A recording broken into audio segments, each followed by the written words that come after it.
Bakit may kamay? Ayun mo!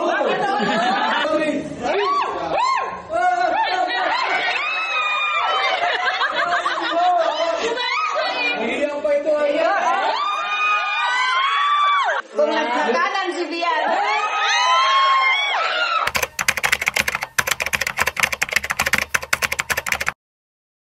Ayun, good morning, good afternoon, and good evening po sa lahat mga kalingap. Ito muli ang inyong lingkod, Batang LU. Grabe guys, no? Parang kailan lang nag-umpisa ang tambalan na ito, ang EDC. Pero ngayon, naka-isang taon na. And kitang-kita naman natin kung ano na ang mga nabago sa buhay po ng pamilya ni Viancy. Lalo-lalo na kay Viancy guys, no? Ang laki na po ng ipinagbago niya. And ito na nga, at nag-celebrate na po sila ng isang taon. First anniversary. So yan guys, no? And yan po ang ating bibigyan ng reaction ngayon. Hindi natin pwedeng palagpasin ito. And kaya lang guys, recommended po na gumamit po tayo ng headset dahil alam naman po natin, wala silang nagamit po na mic. Kaya patalasan na lang po ng pandinig. Pero pipilitin po nating intindihin bawat salita po nila. So yan, samahan po ninyo ako guys. And huwag po natin kakalimutan suportahan palagi ang buong team Kalingap. Yan, guys, sa pangunguna po yan ni Kuya Bal Santos Matubang, Ate Ada Vlogs, Kalingap Rab, and syempre si Ma'am Jackie. So, let's go! Cause I don't give a fuck what you say. Si Viancy, at saka si Kalingap,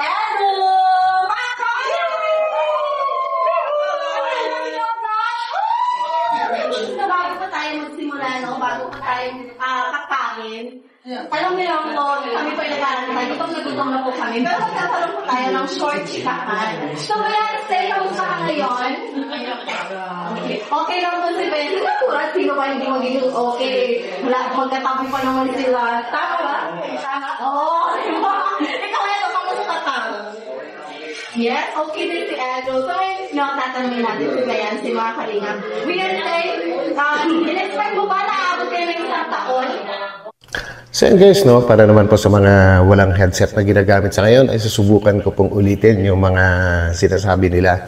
So ang katanungan po ni Ma'am Charlotte ay tinanong niya si Viancy kung ina-expect ba niya na abot ang EDC ng isang taon. So antayin po natin yung sagot ni Viancy.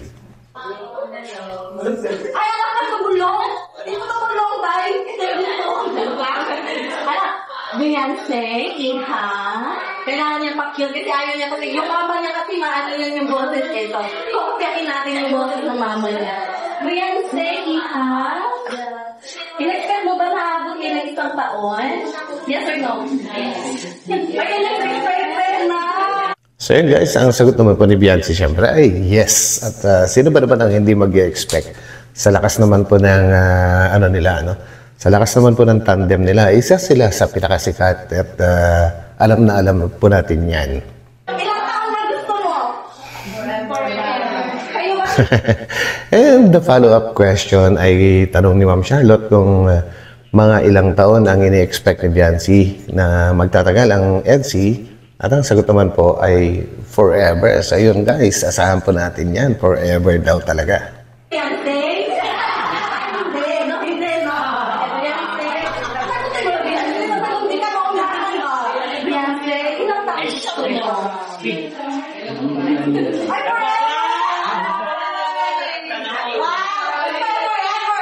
Yan. EDC is forever. Oo naman. So yan guys, tinanong din si Edu. And yes. Kung paano siya nag-effort kay Viancy. Ilang taon na gusto mo? Pwede pa rin nyo to. Ilang taon? Kira gumala. Oy, mayo. So tinanong naman din po si Edu kung ilang taon ang ini-expect niya para sa EDC. At ang sagot ni Kalingap Edu ay si Rab po ang bahala. Well, nagpakatotoo siya, di ba? Ito ha. Manong ko to. Manong ka, ito yung team mo. Ha? Manong ko to. Ayaw pag-ibig natin kay Kalingap. Ano kasi si Edu, ayaw niyang mag-lens, no? Edu na tayo na gusto mo! Hanggang sa dulo na hanggang! So yan guys, so inulit yung katanungan, no? So, ang sagot po ni Kalingap Edu actually ay hanggat pwede. So, ang translation naman doon ni Ma'am Charlotte ay hanggang sa dulo ng walang hanggan. That's it guys. So, sa mga may headset dyan, kung may mali po sa aking sinasabi, pa-comment na lang po. Ano mga kalingap, we're so happy kasi nanditahan po tayo na mag-celebrate ng kanilang anniversary. So ayun no, let's have quick lang to. Anong mensahe mo kay Edu? Kasi umabot na kayo ng isang taon, no? Palagi man kayo nagkaguntuhan, pero iba din yung feeling na may mensahe kang ibibigay sa kanya. Okay? Let's take no guys, okay? Anong mensahe mo kay Edu? Tumingin ka kay Edu. Dito ka. Tumingin ka kay Edu. Si Maria, tumingin ka. Anong mensahe mo kay Edu? Exit mo na tayo, nakatulong may focus. So, ang tinatanong naman kay Viancy right now is kung ano ang mensahe niya kay Edu. Yan, susubukan po ulit natin guys kasi susubukan natin intindihin kasi sobrang ingay po talaga, sabay-sabay po silang nagsasalita dahil everybody is happy, no? Masaya silang lahat.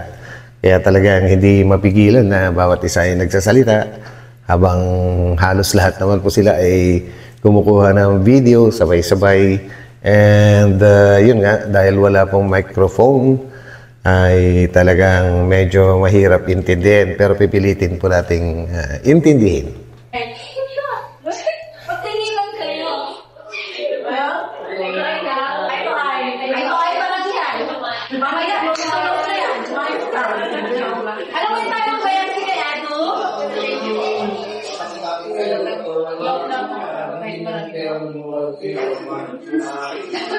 Ano daw ah? Narinig ko ay. Narinig mo ano sabi? Ang sabi ko lang mo. Hindi narinig. Narinig na. Narinig mo wala ko. Ano sabi mo?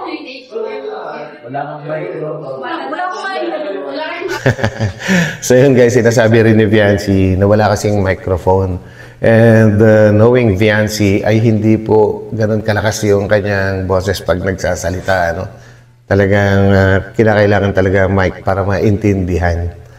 So yun, at ganun pa man ay pilitin pa rin nating intindihin.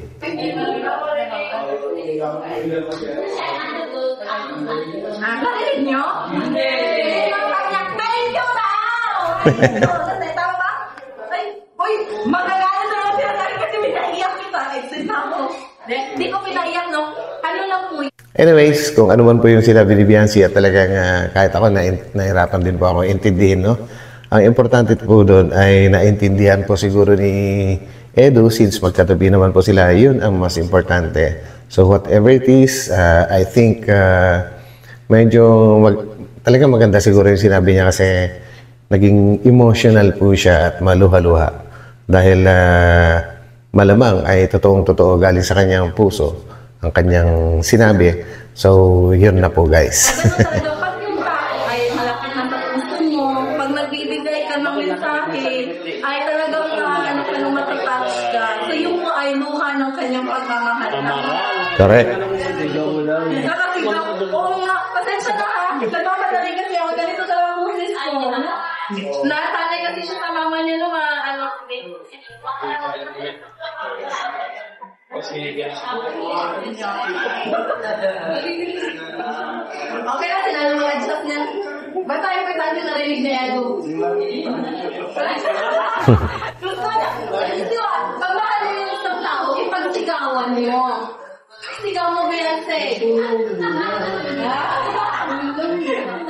Ngayon nasabi mo na yung bata ko sa kanya. Nasabi na narinig mo ito? Narinig mo? Narinig mo?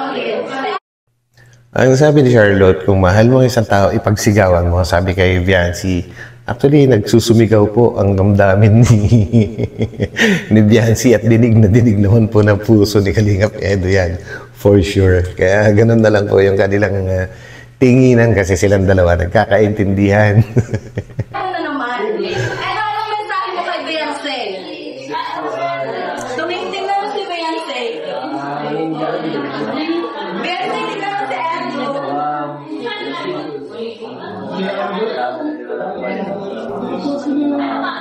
Siguro hindi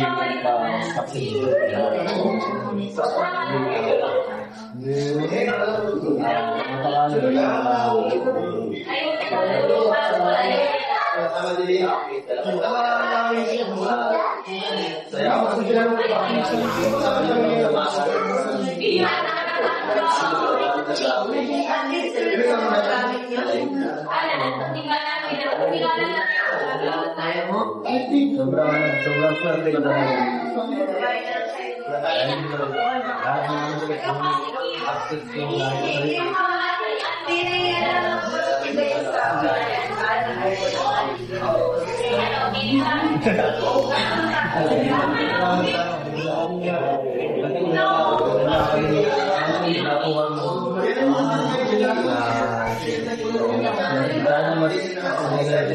sana magabay sa kanila. Gabay lang. Hindi magagawin na ako. Ay. Be. Thank you. Grabe guys, ang haba po ng ang haba po ng mensahe ni Kalingap Edu. Sayang nga lang talaga at mahirap talagang intindihin kahit anong gawin ko guys.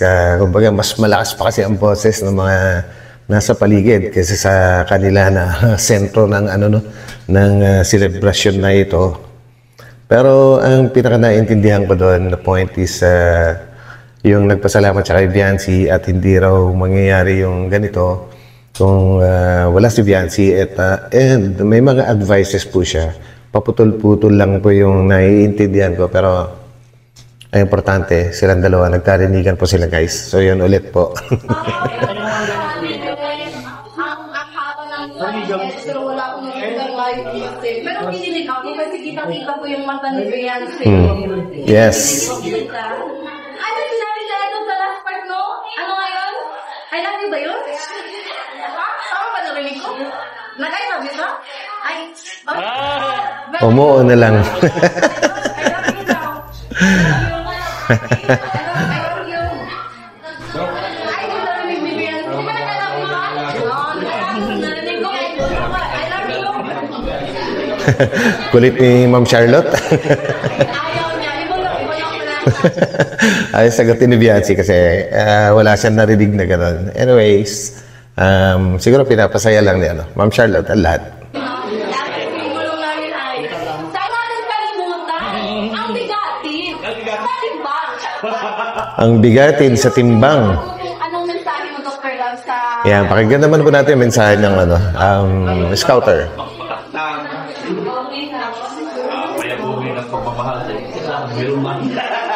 Payabungin ang pagmamahal sa isa't isa. Bakit wala ba? At mananili mga coaches.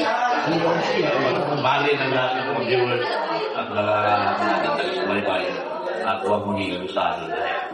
Yan, huwag maging abusado. Hirap yun. Dapat. Talagang tuloy-tuloy na sa Bilang isang founder po, Dr. Love, hindi ko kayo nahirapan mag-handle sa kanila. Hindi naman. Dahil napaka-delay sa alin. Ito guys, yung pinaka-gustong-gusto ni Kuya Bal na katanungan ni Ma'am Charlotte kay kay Dr. Love po na kung hindi daw ba siya nahirapan sa pag-handle sa EDSI. At ang sagot naman po ni Dr. Love, syempre hindi. Napakadaling i-handle yan. Hindi naman sila matitigas ang ulo. Puro sila may puso sa bawat isa. Kaya And of course guys, at talaga naman po nag-handle dyan ay si Kalinga Prab. Mas malaki pa yung parte ni Kalinga Prab po dyan, no? Dahil hawak po niya yung love team. Kumbaga si Dr. Love isang talagang pinakapapel niya dyan is siya yung naka-scout kay Viancy and then ipinasa po niya kay Kalinga Prab and then ganun pa man may mga ginagampanan pa rin papel si Dr. Love, malaki din kasi tinutulungan niya sa pagsiset up ng lahat, pakikipag-communicate sa mga sponsors ng EDSI, umaalalay sa EDSI. So yun, talagang partner din po sila ni di Kalinga Prab sa pangangalaga ng EDSI po. Yan. Ito po yung makatotohanan lamang nyo. Guys, lang po natin alam yung isingit lang. May pagbabago na po ba sa dalawa? Dahil sikat po sila. Isa sila sa pinakasikat na na love team. Sa base po sa naobserbahan mo, silang dalawa po ba ay may pagbabago?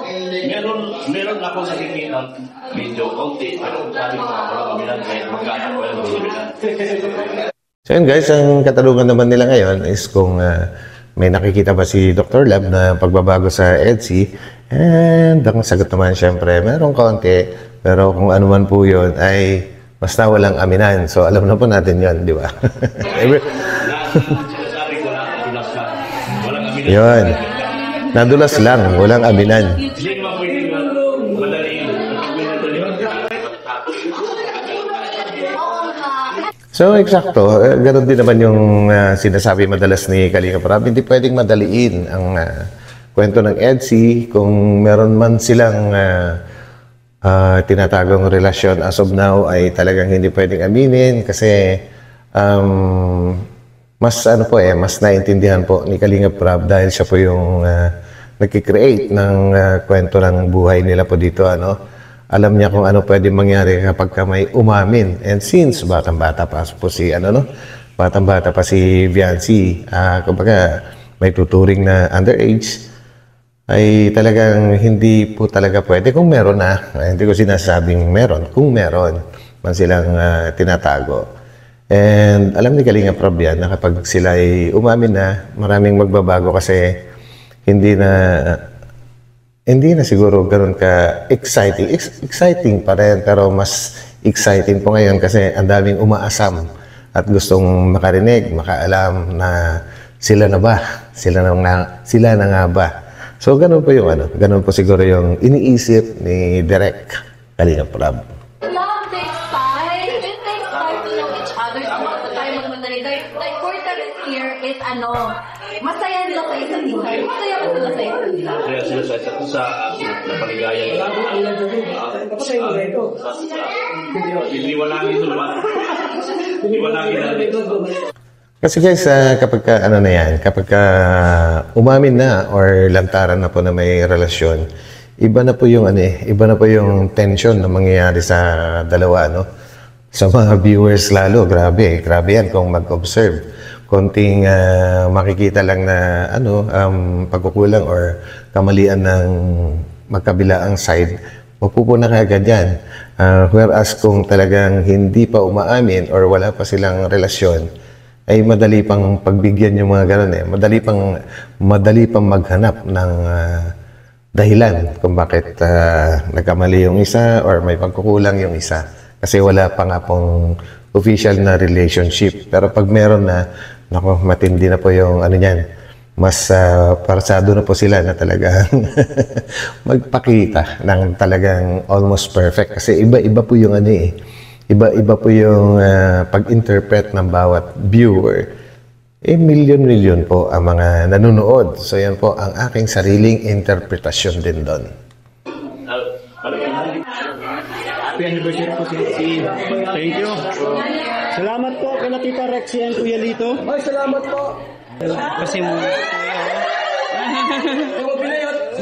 Kasi mo talaga si Kuya, oh. Eto na. At ito na nga guys, no? At talagang si Kuya Val ay gusto niyang pasayahin lahat po ng mga viewers at mga nakapaligid ngayon. Talagang hindi niya tatantanan tong dalawa na to hanggat hindi nakikitang kakaroon ng first anniversary kiss. So yan po. Huli kasi. Huli pero di kulong. Talaga si Kuya, oh. And may sigit ko lang din guys, no, regarding naman po dun sa title ko na 3 Gentle Kisses of EDSI 2024 po, no? So nilagay ko naman po doon yung mga pictures na mga pangyayari.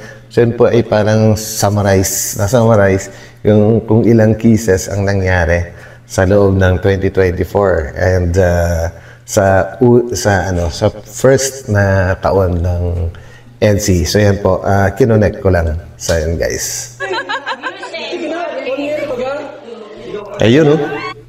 Yan yung sinasabi ko. Dito mo makikita kung gaano ka gentleman si Papa Eds pa, no?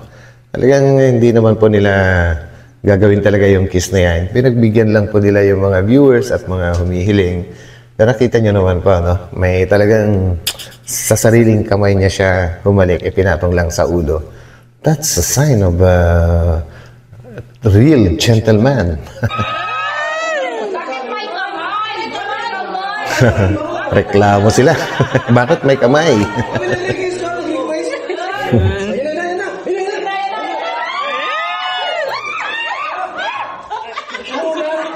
Grabe.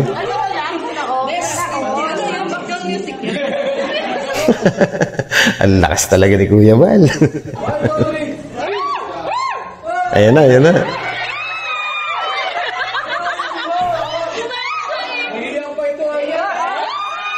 Uy, grabe. Ang layo, guys. Layo, layo doon. Sana lang, sa buhok lang talaga. Sa may ibabaw ng balikat.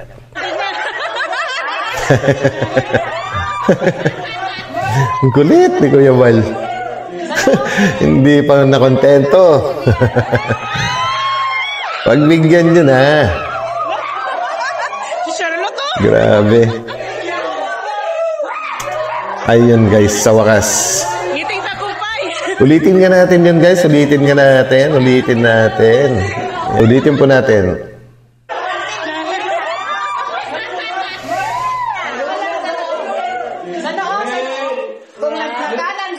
Yun. At nangyari na nga. Si Charlotte, oh! Grabe si Charlotte. Kilig na kilig. Mas kilig pa siya eh.